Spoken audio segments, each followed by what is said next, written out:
नमस्कार। तो स्वागत है आप सभी का। और आज इस वीडियो के माध्यम से हम उत्तराखंड के कुछ स्थान हैं, तो उनका जो नामकरण हुआ है वह नाम क्यों रखा गया इसके ऊपर हम चर्चा करेंगे, कारण जानने की कोशिश करेंगे क्यों यह नाम रखे गए। तो जो आज 3 नाम हैं वो इस प्रकार है। पहला जो नाम है वो है रणगांव, दूसरा जो नाम है वो है रणखेत, और जो तीसरा है वह सरायखेत है। जैसे कि रणगांव और रणखेत में आप समानता देख रहे होंगे, रण शब्द जुड़ा हुआ है, एवं सरायखेत थोड़ा सा भिन्न है क्योंकि एक अलग साउंड देता है। लेकिन अगर हम इस बारे में जब हम बात करेंगे तो आप इन तीनों में ही लगभग एक सी समानता पाएंगे। सबसे पहले रणगांव और रणखेत के बारे में हम बात कर लेते हैं, जिनमें कि रण शब्द जुड़ा हुआ है। और रण शब्द के बारे में आप सभी लोगों को भली भांति पता ही होगा कि जो रण शब्द है उसका मतलब युद्ध होता है ना, कि युद्ध से संबंधित है यानी कि। और खेत और गांव का मतलब आप लोग भली भांति जानते हैं।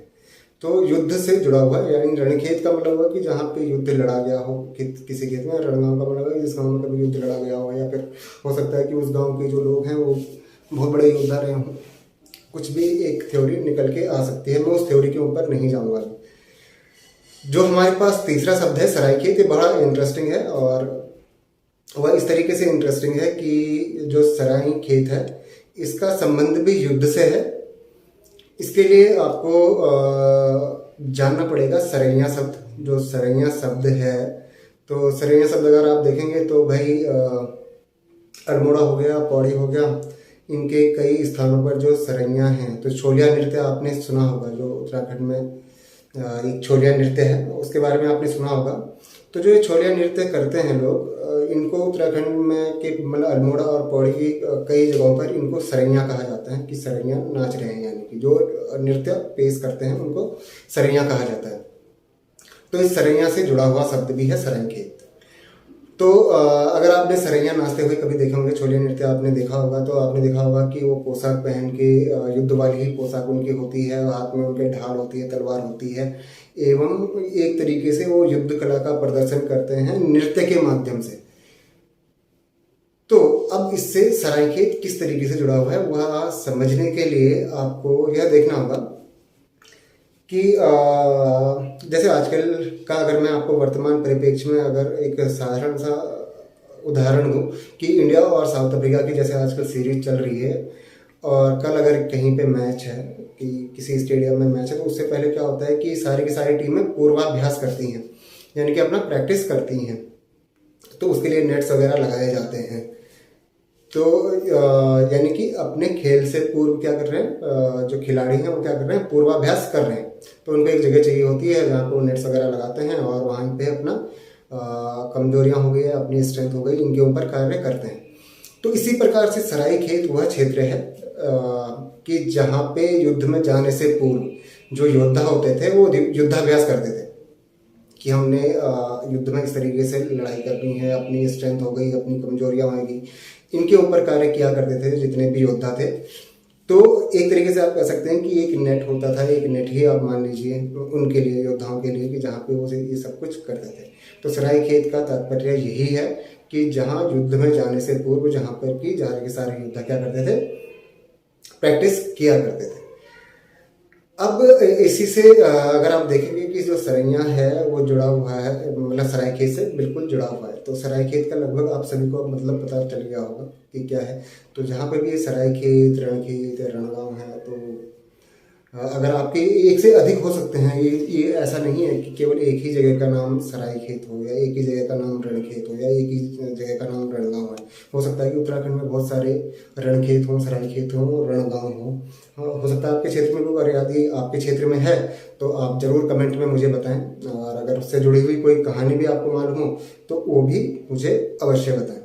इसी प्रकार उत्तराखंड में बहुत सारे ऐसे स्थान हैं कि जिनके नामकरण के पीछे कोई ना कोई कारण रहा है।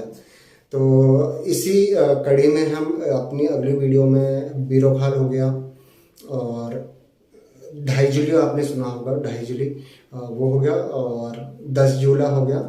इनके नामों के ऊपर से भी हम पर्दा उठाने की कोशिश करेंगे कि क्यों इनके ये सारे के सारे नाम रखे गए हैं। अब आते हैं हम थोड़ा सा पहले जो अपना सरायखेत और सरैया पे।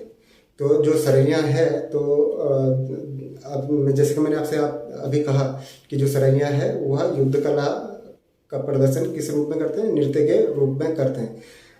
इसके पीछे भी अलग अलग थ्योरीज हैं। कई लोगों का कहना यह भी है कि भाई जब राजा युद्ध में जीत जाते थे तो वह अपनी रानियों को या फिर जो स्त्रियां थी उस राज्य की सैनिक वगैरह बताते थे कि भाई हम इतनी बहादुरी से लड़े, ये किया वो किया।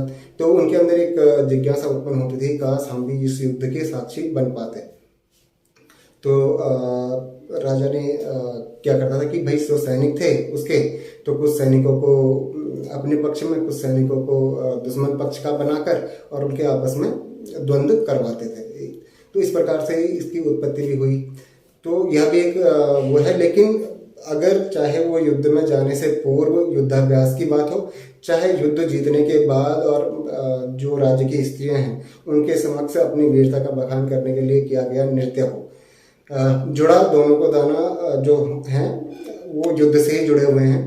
तो इस तरीके से आप कह सकते हैं कि जो सरैया है या ये है, ये युद्ध का ही वो है। तो सरायखेत का अगर आप वह क्षेत्र माने कि जो युद्ध में जाने से पूर्व युद्धाभ्यास के लिए था, या फिर युद्ध में विजय के बाद राज्य की जो महिलाएं थी उनके समक्ष अपनी बहादुरी का प्रदर्शन करने के लिए कि हम किस बहादुरी से लड़े, यह दिखाने के लिए था। चाहे बात कोई भी हो, लेकिन जो सरायखेत है वो युद्ध से जुड़ा हुआ ही क्षेत्र है। ऐसी जानकारी हम आपके लिए लेते आएंगे रोज नहीं लेके आए तो भाई शनिवार और इतवार को जरूर लेके आएंगे।